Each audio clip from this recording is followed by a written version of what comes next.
सितारे जमीन पर हों। चारों तरफ साफ सफाई की अद्भुत व्यवस्था है, सुरक्षा की अद्वितीय व्यवस्था की गई है। लेकिन प्रयागराज के इस दुनिया के सबसे बड़े मेले में योगी आदित्यनाथ भी पहुंचे हुए हैं, जिसे लेकर अब सियासत भी हो रही है।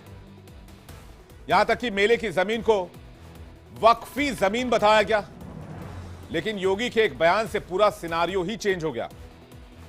सीएम योगी आदित्यनाथ प्रयागराज पहुंचे, तैयारियों का जायजा लिया। तस्वीरें आपके सामने हैं। कई केंद्रों का उद्घाटन किया। इस दौरान उन्होंने सख्त चेतावनी दी।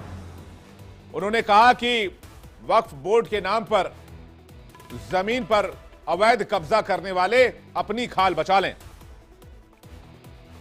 महाकुंभ की जो तस्वीरें आपने देखी, जहां मेले की व्यवस्था की गई है, उस जमीन को 5 जनवरी को ऑल इंडिया मुस्लिम जमात के राष्ट्रीय अध्यक्ष मौलाना शहाबुद्दीन रजवी बरेलवी ने वक्फ की जमीन होने की बात कही थी, प्रयागराज के किसी शख्स के बयान के आधार पर। इस पर बवाल मचा, घमासान मचा, सियासत भी खूब हुई। अब आपको महाकुंभ की तस्वीर दिखाते हैं, जहां पर यह आयोजन हो रहा है, जिसे वक्फ की जमीन बताया जा रहा है।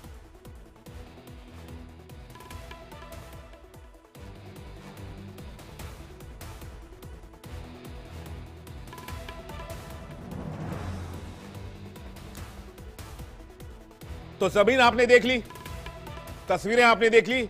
इस जमीन को कह रहे हैं कि इसमें से कई ऐसे हिस्से हैं, पूरी की पूरी जमीन नहीं, जो वक्फ की हुई जमीन है, यानी कि दान दी गई जमीन है। अब महाकुंभ की जमीन को वक्फ का बताने पर संत समाज भी नाराज हुए, लेकिन सबसे बड़ा बयान सूबे के सीएम योगी आदित्यनाथ का आया। यह सिर्फ बयान भर नहीं था, यह एक चेतावनी थी। उन्होंने कहा कि कुंभ पर दावेदारी करने वाले लोग अपनी खाल बचा लें तो उनकी गनीमत होगी। जिस जमीन को भी वक्फ के नाम पर कब्जा किया होगा, उसकी एक एक इंच जमीन वापस लेंगे और उसमें गरीबों के मकान बनवाएंगे, सार्वजनिक संस्थाएं बनवाएंगे, अस्पताल बनवाएंगे, अच्छे शिक्षण संस्थान बनवाएंगे। सीएम योगी आदित्यनाथ इतने पर ही नहीं रुके, उन्होंने वक्फ बोर्ड पर ही करार प्रहार किया। वक्फ बोर्ड को माफिया बोर्ड बताया और कहा कि कभी कभी मुझे हैरानी होती है कि यह वक्फ बोर्ड है या कोई माफियाओं का बोर्ड है। यह भू माफियाओं का बोर्ड होकर रह गया है।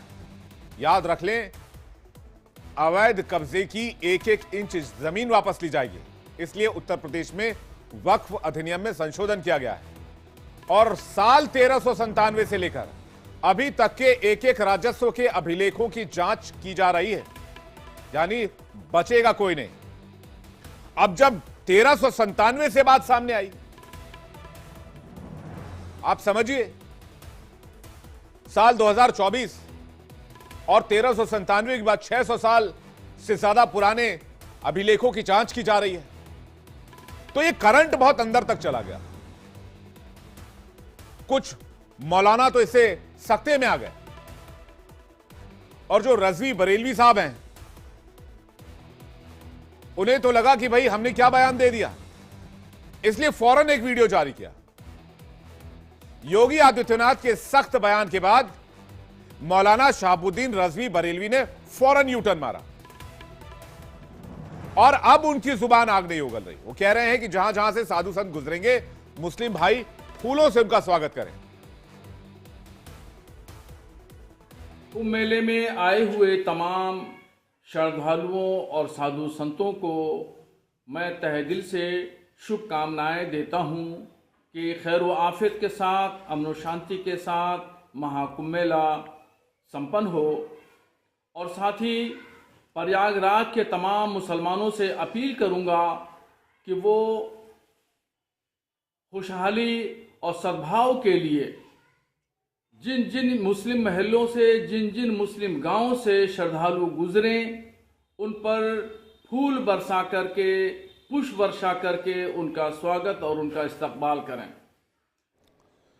यानी कल तक जहां वक्फ की जमीन की होने की बात कही जा रही थी, वो सीएम के एक बयान के बाद, जिसमें उन्होंने कहा कि अवैध कब्जे का एक एक इंच हिसाब करेंगे, इस बयान के बाद पूरी तरह से लोग पलट गए और अब वो खुद ही वक्फ बोर्ड पर सवाल उठा रहे हैं, वक्फ बोर्ड को भूमाफिया तक करार दे रहे हैं। अब इसे डर कहें, चोर की दाढ़ी में तिनका कहें, इसे क्या कहें, यह सवाल मैं आप पर छोड़ता हूं। अब सुनिए आप कि शहाबुद्दीन रजवी बरेलवी ने वक्फ बोर्ड को लेकर क्या कहा। कि जो हमारे बुजुर्गों ने जो जमीनों जायदाद